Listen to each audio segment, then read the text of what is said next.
Sebenarnya awalnya saya tidak percaya. Seorang artis Thailand sedang tayangan langsung. Dia mengambil sebilah pisau dan berkata, "Saudaraku, saya ingin mati. Silakan memilih saya. Potong tenggorokan tekan 1. Potong nadi tangan tekan 2. Walaupun para penonton tidak percaya, tapi banyak yang menonton karena bosan. Para penonton terus mengundi. Terakhir, lebih banyak yang milih potong nadi. Tapi artis itu malah tidak menurut. Saya lebih milih potong tenggorokan. Potong tenggorokan lebih sedikit kesempatan hidup. Langsung ditengkorong ya." Kemudian, di bawah 500.000 penonton, gadis itu jatuh di lumuran darah. Siaran langsung diam seketika. Dan yang paling sedih adalah kedua orang tua artis yang menangis menonton siaran itu. Ada pepatah di internet, para artis yang berpura-pura gila sebenarnya lebih pintar dari orang lain. Kemudian, Jennie bangkit dari lumuran darah. Benar saja, semua itu palsu. Ini adalah drama Jennie dan Nano.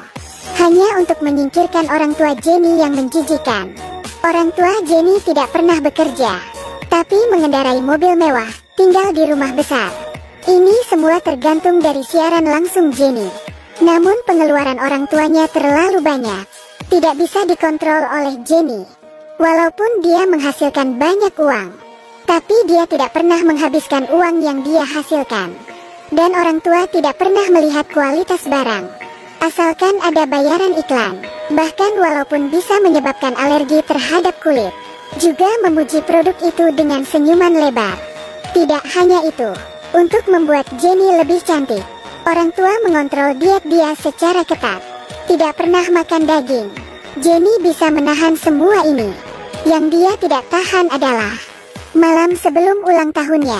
Dia mendengar percakapan seperti ini dari orang tuanya.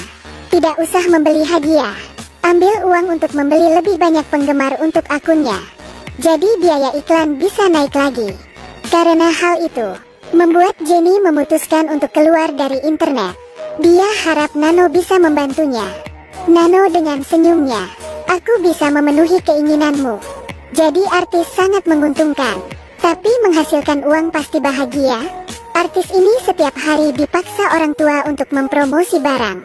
Dan barang itu adalah barang palsu. Hasilkan lebih banyak uang saat Anda masih terkenal. Dia benci hari-hari berakting di dunia online.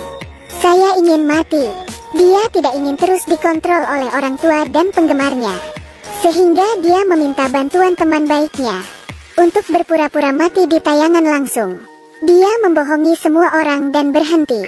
Seperti yang dia inginkan, berita kematiannya menjadi pencarian teratas. Tak lama kemudian, dia bisa benar-benar dilupakan oleh internet. Jennie akhirnya bisa menjadi dirinya sendiri. Dia tato, cat rambut dan indik hidung. Memutuskan untuk meninggalkan masa lalunya. Dan dia juga mengubah namanya. Saat itu Jennie terasa begitu santai. Tidak perlu lagi membalas komentar 99+ setiap hari. Tapi ada yang tak terduga. Ada berita hangat di TV. Seorang gadis bernama Yuri mengatakan kepada media, dia mengaku sebagai teman baik Jennie dan menemukan tempat siaran langsung Jennie hari itu. Di sini tidak ada mayat dan jejak kaki yang keluar kamar. Dia menduga bahwa Jennie pura-pura mati. Jennie terkejut. Siapa wanita ini?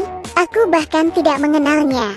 Teman baik palsu berkata, Jennie adalah orang yang hidup dengan ceria. Mana mungkin dia bunuh diri? Pasti ada orang yang berada di belakang layar. Mendengar semua ini, teman baik asli, Nano, mengeluarkan senyuman aneh. Kemudian teman baik palsu berkata, saya membuka akun baru saya. Membawa semua orang untuk mencari Jennie yang mati palsu. Segera subscribe saya. Dengan begitu, teman baik palsu Jennie menjadi terkenal dan mendapatkan ratusan ribu penggemar. Jennie sangat marah. Kenapa ada orang yang begitu menjijikkan? Tidak lama kemudian, teman baik palsu menghubungi Jennie dan bertemu dengannya. Di atas atap, teman baik palsu mengetahui kebenaran tentang kematian palsu. Itu karena dia telah memasuki jaringan Nano. Jaringan Nano penuh dengan fotonya. Sebenarnya tujuan Yuri bukan ingin terkenal dan menjadi artis, tapi ingin membalas dendam, dan tidak biarkan musuhnya Nano bersenang-senang. Saat kembali ke kamar, Jenny memberitahu Nano dirinya menyesal. Saya ingin pulang, hahaha. Rupanya, jauh sebelum mereka menerapkan rencana, Nano sudah memperingatkan Jenny. Setelah rencana dijalankan, Anda tidak akan pernah bertemu orang tuamu lagi. Apakah Anda yakin ingin melakukan ini? Mereka parasit yang saya simpan. Aku akan lebih baik tanpa mereka. Jenny sangat kesal. Dia menyesal meninggalkan rumah, menyesal mendengarkan Nano, dan itulah yang Yuri ingin lihat. Saat Nano tertidur, Jenny mengikuti instruksi Yuri dan menusuk pisau ke Nano. Kemudian memalsukan tanda pertarungan di lokasi, menggambarkan luka di tubuhnya. Berpura-pura dia sedang membela diri. Dan apa yang Jenny tidak tahu adalah, ketika dia melarikan diri dari hotel, Nano membuka matanya lagi. Jenny sambil melarikan diri sambil tanyaan langsung, berpura-pura kasihan, dan berkata bahwa kematian palsu sebelumnya dipaksa oleh Nano. Yuri juga di sampingnya dan berkata ya. Tapi sangat aneh, penonton dalam siaran langsung terus berkata, pembohong besar, Jenny yang sebenarnya sudah lama kembali. Ya, hanya beberapa menit yang lalu. Akun asli Jenny sudah mulai tayangan langsung. Halo semua, saya Jenny. Tampaknya pengkhianatan Jenny membuat marah putri setan. Nano sudah menggunakan kekuatannya mereset memori ingatan semua orang. Ketika Jenny bergegas pulang, dia menemukan Nano sedang makan dengan orang tuanya. Mereka dengan penuh kasih memanggil Nano sebagai putri. Untuk Jenny orang luar yang tiba-tiba masuk, merasa sangat jijik. Jenny sudah tidak tahan lagi. Dia menangis dan menanyai orang tuanya. Kenapa tidak ingat dia lagi? Nano tersenyum dengan sarkastik.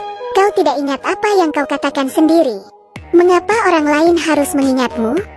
Pada saat itu, Jen tidak bisa berdebat. Dia akhirnya mengerti betapa sakitnya dilupain oleh orang. Sirene terdengar di luar pintu. Sejumlah besar media telah tiba. Jenny ingin melarikan diri, tetapi tertangkap secara langsung. Tidak peduli bagaimana dia menjelaskan kepada kamera, dia adalah Jenny. Masih tidak ada yang percaya padanya. Sebelum dia pergi, dia bertanya ke Nano, apakah ada kesalahan keterlaluan yang saya buat? Apakah Anda perlu melakukan ini padaku? Tugas lain telah selesai.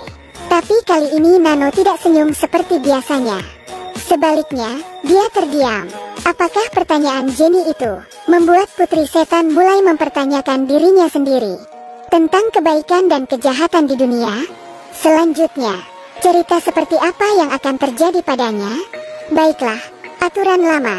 Jika masih ingin mendengarkan cerita Nano, jangan lupa like dan subscribe ya.